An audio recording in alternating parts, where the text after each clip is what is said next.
March of 1976, the communist government in Czechoslovakia arrested the members of a psychedelic rock band, the Plastic People of the Universe. They were charged with organizing unauthorized psychedelic parties and festivals. In response to this attack on psychedelic culture, the playwright Václav Havel was prompted to organize a human rights advocacy group, which directly led to the peaceful Velvet Revolution and the fall of communism, and Havel being elected president of Czechoslovakia.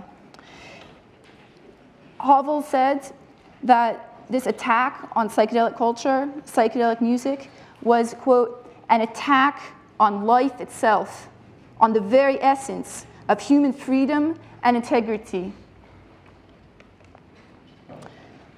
These concepts of freedom and integrity is not just for people living under totalitarian regimes. It is vitally important for a well-functioning society that people feel safe in following their own conscience and expressing their beliefs in actions. And for many millions of people, that includes using psychedelics. Okay. Psychedelics are well acknowledged to be a spiritual practice, to be a personal development practice, not everybody's spiritual, to be a cultural practice. As such, people have a fundamental freedom to choose to use psychedelics if they choose, as long as this does not create a serious problem for society. Here's Ketil Lund, the former justice of the Supreme Court of Norway, and he's currently a member of the International Commission on Jurists, is a human rights organization. And Ketil Lund has made a statement to the Norwegian media and the international media. He's saying that the ban on psychedelics could very well be a disproportionate intrusion into the right of individuals to freely exercise their religion, beliefs, and private lives, all of which are protected by human rights conventions. And by the way, this right to private life, that was the argument that was used by the US Supreme Court to strike down laws that were banning unmarried people from accessing birth control. That was in 1972. And laws against gay sex, that was in 2003. Next slide. Ketil Lund is one of our legal advisors at SOFIA. SOFIA is a nonprofit organization that I co-founded earlier this year in Oslo, Norway. We are working to expand access to quality-controlled MDMA and psychedelics for use in medicine and other legal purposes. And it is legal under international treaties and in most countries for a doctor to prescribe MDMA and psilocybin as long as they have asked for special authorization. We are also working to protect the human rights of people who use psychedelics. And this has been a very popular message. You have a human right to use psychedelics. There's no good public health rationale for banning psychedelics. Within a few months of the SOFIA being founded, we were featured on the front page of the New York Times.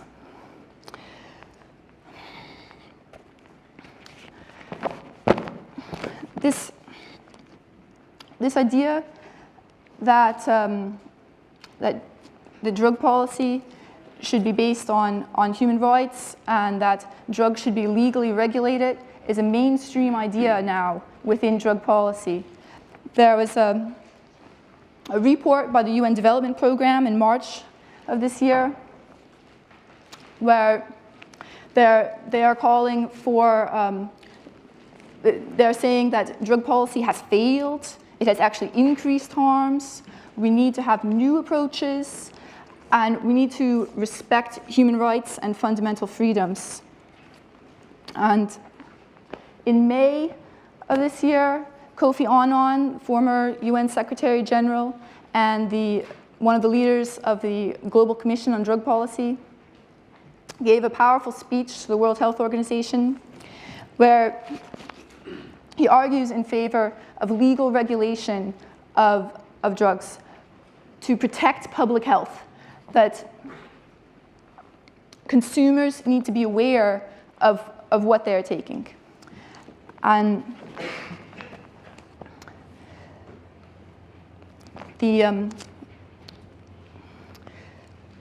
now that we have, in the United States, we have cannabis is legally available in a lot of places.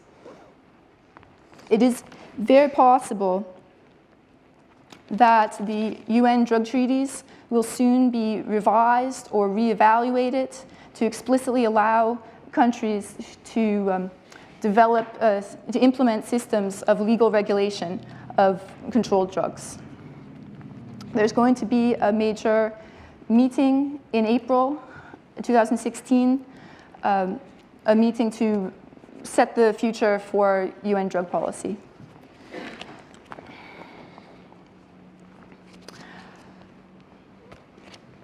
Drug policy was always supposed to be based on fundamental freedoms and on public health. For example, a report from the UK Home Office from 1970, and they say, it's about LSD, a report on LSD. They say right on the front page that adults should be allowed to consume whatever substances they please, unless this results into a serious danger to public health. And the report also, by the way, is explicitly saying that doctors should be allowed to prescribe LSD.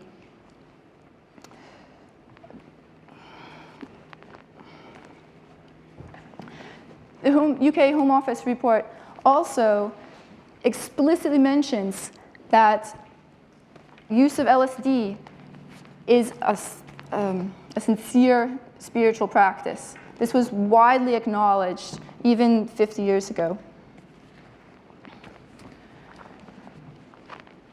Psychedelic use, it's been part of the global culture for well over 50 years.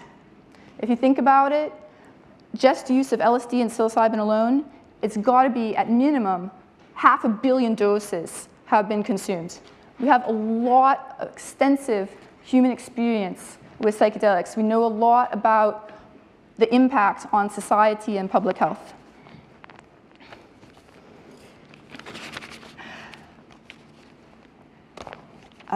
Yes, next slide.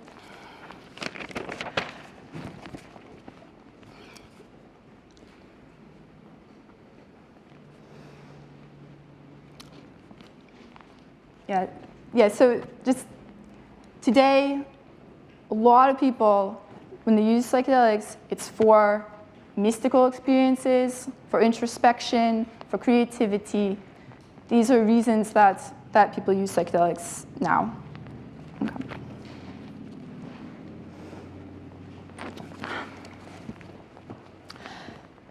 So why were psychedelics banned? What happened, really? There's this UN treaty from 1971, the Psychotropic Convention, and in that treaty, it's seriously restricting use of LSD and other psychedelics to medical use and research.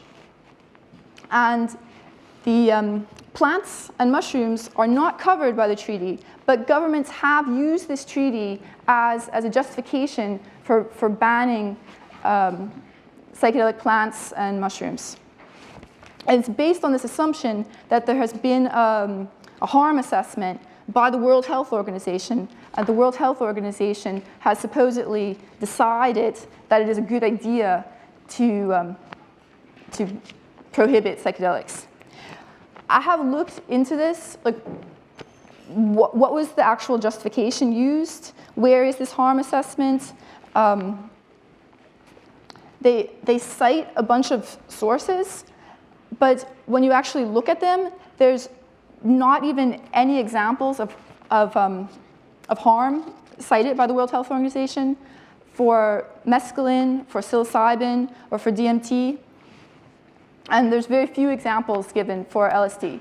It is by the standards of a harm assessment, this was not a harm assessment. It was not valid harm assessment. And I have published this in April in Lancet Psychiatry in a letter titled Protecting the Human Rights of People Who Use Psychedelics.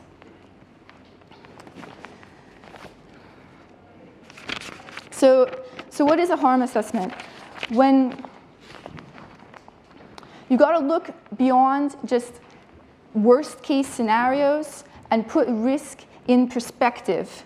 Everything has risks, right? If you want to play soccer, you are risking to have a heart attack, to have traumatic brain injury, to have debilitating joint injuries, for example, among other things. So everything has risks. You can't eliminate risks. You can talk about acceptable risks, tolerable risks. And by the standards of harm assessment, it does seem that psychedelic use is not particularly dangerous. It has acceptable risks, comparable to other common activities. So there are risks, certainly, from using psychedelics, anxiety, confusion. But what I'm saying is when you consider the many millions of doses of psychedelics that are used every year, serious problems are rare or extremely rare. And you can look, for example, in the Netherlands, where you can go to a store and legally buy a fungus which contains psilocybin. Hundreds of thousands of doses are sold every year in the Netherlands. The health authorities in the Netherlands have repeatedly looked at the data and concluded that this legally regulated sale of psilocybin fungus is having low risk and very little impact on public health. And the Dutch police are agreeing and saying that there's very few problems related to legal sale of mushrooms. So there are some problems, but when you look at what is the rate, what is overall, look at the bigger picture, the perspective, there's very few problems. It's not a serious problem that would justify this disproportionate intrusion into the fundamental freedom of people to choose to use psilocybin. So just, I give some data here as examples. There is data available from the Netherlands showing that ambulance calls and hospitalizations for serious injury or psychiatric problems are extremely rare.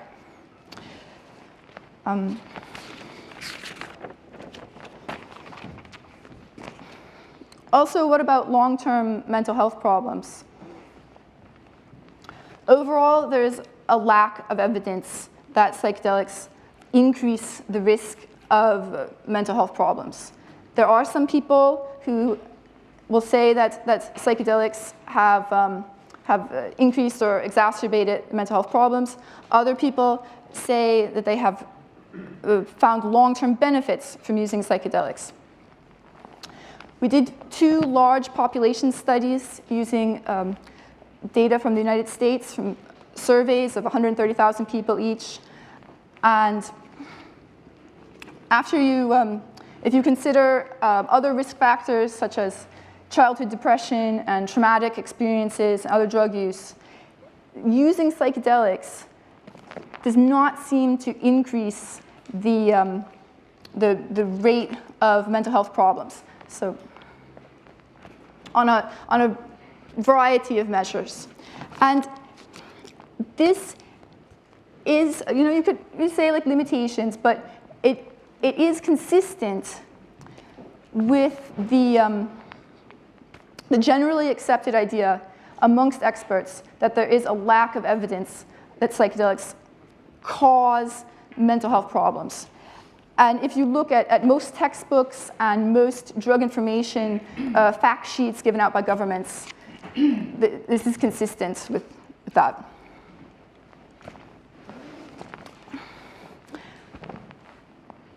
We've all seen this. Experts agree. Psychedelics, like LSD and mushrooms, are far less dangerous to the individual user than alcohol, with very little harm to public health. There's now been 5 of these studies. There just came out another one this year. So,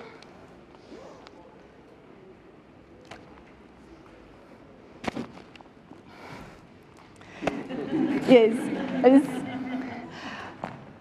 I'm trying to say it really is possible. It really is possible if we are working together, raising awareness, talking to people, asking your government officials, asking the people at your government that are going to go to this UN treaty, like, hello, why not legal regulation of psychedelics?